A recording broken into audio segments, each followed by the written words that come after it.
السلام عليكم ورحمة الله وبركاته. حبايبي في كل مكان عاملين ايه؟ اللهم صل وسلم وبارك على سيدنا محمد وعلى اله وعلى اصحابه اجمعين. ازيكم عاملين ايه؟ وحشتوني كتير. كل سنة وانتم بألف خير يا رب، ورمضان كريم علينا وعليكم يا رب. النهارده هنعمل وصفة سهلة قوي، ينفع تتعمل على الفطار، ينفع يتعمل طبق جانبي في عزومة.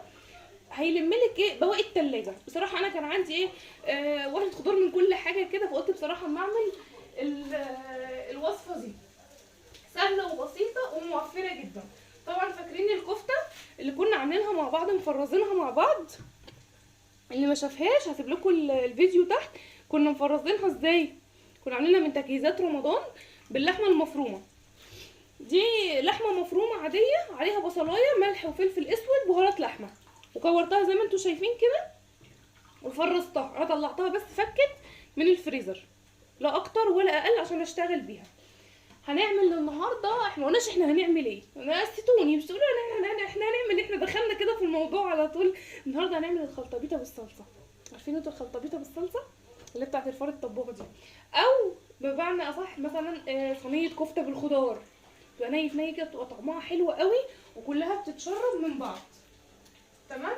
ايه بقى هي الخلطبيطه بالصلصه دي؟ الخضار اللي انت حابه تحطيه حطيه. عايزه تحطي كوسه، جزر، فلفل الوان، الحاجات اللي هي السميكه اللي هتعرف تتعمل معاكي. انا عندي هنا ايه، طماطميه يتيمه صغيره، على فلفلايه اخضر، على بصلايه، تمام، على بتنجانيه صغننه خالص كده، تمام. والكفته طبعا هقول الكفته تاني لو اللي ما شافش الخلطه دي كفته بشر عليها بصلايه وفلفل وملح، تمام كده، ولا اكتر ولا اقل. دي اللي هي ساده من غير برغل ولا اي حاجه، دي اللي هي الساده، تمام. عندي بقى الصوص اللي هسيبيه، عندي هنا توم وصلصه، مش عايزين نسبك بقى، صلصه علبه على طول سهله، وسمنه وبصل، تمام كده. تعالوا نروح كده على البوتاجاز. ثانيه واحده يا كوكو، اطلع كده. انا عايزه ابتدي بالصوص الاول، عشان عقبال ما يبتدي يغلي اكون رصيت الصينيه بتاعتي، عشان خاطر ننجز في الوقت ما ياخدش وقت طويل. تعالوا نروح على البوتاجاز. بصوا حبايبي، هنا عشان اسعف بس في الوقت، انا حطيت هنا نص بصلايه كده صغيره في معلقه سمنه تتشوح، هنزل عليها بمعلقه توم بس صغيره. ممكن على فكره تعمليها ببصل بس، وممكن تعمليها بتوم بس. انا بحب ادي التطعيمه بتاعت التوم، بيبقى نكهتها حلوه قوي، وخصوصا ان انا حاطه الخضار ني من غير تتبيل ومن غير اي حاجه. تمام زي الفل. طريقه سهله جدا وبسيطه جدا وما بتاخدش وقت وموفره خالص. يعني شويه خضار كده على ربع كيلو لحمه مفرومه هتعملي ايه تفكير زي الفل. هنزل بالبهارات بتاعتي، انا ما قلتش عليها معلش، الثوم خلاص زي الفل كده. هنزل بالفلفل الاسود والملح، ملح بقى على قد الكميه اللي معايا كلها. وهننزل ببهارات فراخ، حط كده شويه بهارات فراخ، هي مش عايزه اكتر من كده، زي الفل. خلاص ابتدت تتسبك معايا اهو. عندي البطرمان بقى بتاع الصلصه، قال كده عشان الريحه بتاعتها كلها تطلع. ممكن تحطي كمان مكعب ماجي، مش هيقولك لا، وهينكه برده معاكي وهيبقى زي الفل. خلاص انا مش عايزاه ياخد لون اكتر من كده. عندي هنا بطرمان الصلصه، في حوالي معلقه صلصه او معلقتين، احط لهم كده شويه ميه، عشان خاطر ما احنا مش هنرمي اللي في البطرمان ده اكيد يعني.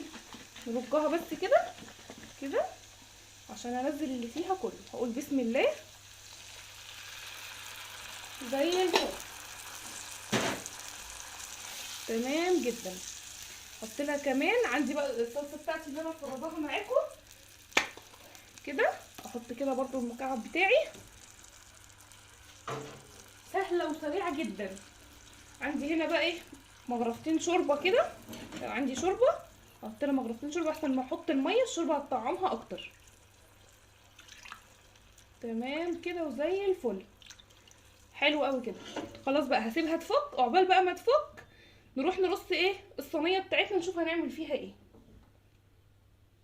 بصوا حبايبي، خلاص انا الصلصه كده على النار بتاخد وتدي بشكل ودي مع بعض. انا عندي هنا الطاجن اللي هعمل بيه طاجن بايركس، ممكن فخار، ممكن صينيه المونيا، المتوفر عندك اشتغلي بيه ووظفيه. طب احنا هنعمل ايه دلوقتي؟ هنقفلها ازاي مع بعض؟ انا عندي هنا الكفته، انا كنت عاملاها كور كده صغيره، بس مش عايزه بصراحه اعملها كده. كنت مثلا عايزه اعملها داوود باشا او كده، بس ايه، جت بصراحه بواقي الخضار دي قلت حرام لما ارميها، فخلاص هعمل كده. مفيش اي حاجه حصلت. ابطط كده في الكفته زي ما انتوا شايفين، حتى لو فكت مش مهم، دي هتبقى صينيه يعني، لا هتتقلي ولا هتتشوي ولا حاجه. احط عليها واحده بتنجان، شريحه البصل بالمنظر ده، شريحه فلفل، طماطم، ونرص كده بالشكل ده. ونحط كمان، استنوا نبطط دي كمان كده، ونحط واحده كفته. انتوا شايفين المنظر؟ ايوه تمام كده، تمام كده. تاني واحده بتنجان كفته، لو عامله كده شويه اضغطيها ببعض هتمسك وهتبقى زي الفل كده. البصل انا مش حاطه توابل ولا حاطه اي حاجه، انا عندي هتطعم من الصلصه اللي انا عاملاها كده كده. واحده طماطم، وهكذا ننزل بواحده كفته كده. تفضلي ماشيه بقى زي ما انا عامله كده بالظبط، يعني تغيير في نمط الكفته اللي احنا متعودين عليه. طبعا احنا كنا بنعمل الكفته على طول، يا بنشوحها يا بنشويها، يعني هي قلنا نغير افكار، ناخدها من بعض ونغير منها. فلفل، تمام. زي ما قلت لكم بصوا بتبقى غنيه جدا، يعني جنبها شويه رز ابيض، واضح معايا؟ تمام. جنبها شويه رز ابيض، رز بشعريه، رز بسمتي، بيبقى طعمه حلو جدا. ننزل ببصله، بتنجانيه. الرصه دي بترجع لك بقى، ممكن تحطي جزر، ممكن تحطي كوسه زي ما بقولك برضو، خرطيها شرايح ونفس النظام كده. انا هعملها ني في ني، وممكن الخضار يتشوح، بس انا حابه اعملها النهارده ني في ني، تبقى كلها تشرب من بعضها في قلب الفرن. تمام كده كده. هكمل انا بقيه الرصه بقى بالمنظر اللي انتوا شايفينه ده. بصوا شكلها هيبقى حلو قوي في الاخر ان شاء الله، تعجبكم وتبقى زي الفل. زي ما قلت لكم، يعني ممكن ربع كيلو لحمه تعملي احلى طاجن في الدنيا، موفر معاكي جدا، وبيبقى شكله حلو قوي على السفره. زي ما قلت لك تعمليه طقم ايه طبق جانبي. انا مصممه على طقم من ساعه ما بدات، انا بقول طقم مش عارفه في ايه. هتحطيه بقى طبق جانبي. خلاص انا ركزت اهو، ركزت معلش بقى، الصيام عامل عمايله. الصيام، كل سنه وانتم طيبين يا رب، وربنا يعيد علينا الايام بخير يا رب. كده طماطمايه، بصوا والله العظيم ايه، نص طماطمايه على فلفلايه على، عملت ايه، وجبه زي الفل. وهيبقى معانا كفته كمان هنحشيها كده في النص، تبقى حلوه، عشان خاطر ما تبقاش ايه كلها كده خضار، لا احنا عايزينها تبقى ايه، حاجه متكلفه، مش حاجه بنرمي فيها خضار وخلاص، لا تبقى كلها شاربه من بعض. تمام، بس كده. احط البصلايه، انا ممكن اقطع البتنجانيه من هنا مش باينه خالص من الكفته، بس هي كده كده هينكمش وكله يبقى زي الفل. هكمل انا بقى عشان ما اطولش عليكم بنفس الريتم كده، وارجع لكم تاني.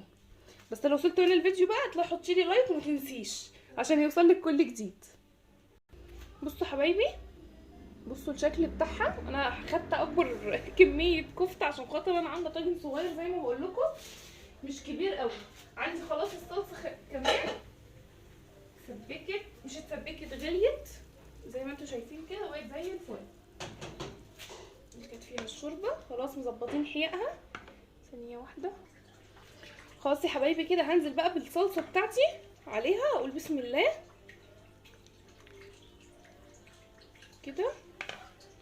كل حاجه فيها نيه، وكلها هتتشرب من الصلصه دي والتطعيمه اللي احنا عاملينها فيها دي، وهتبقى زي الفل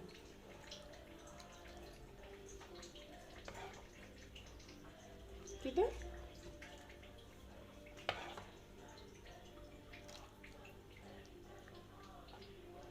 كفايه عليها كده خلاص.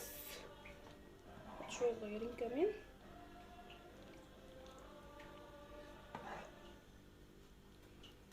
تمام كده، حلو قوي وزي الفل. طيب دي هعمل فيها ايه بقى؟ اديها بس كده رجتين كده عشان خاطر ايه، كله ينزل في القاع زي ما انتوا شايفين كده. ده الشكل بتاعها في النهايه. هعمل ايه بقى دلوقتي؟ اغطيها بورق فويل وهدخلها الفرن. هتقعد حوالي نص ساعه على درجه حراره 180، الرف اللي في النص. تمام.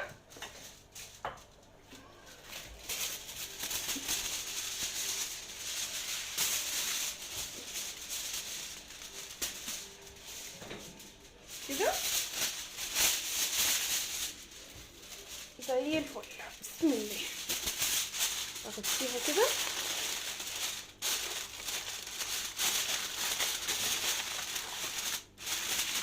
الغطا طلع كبير قوي مش مهم.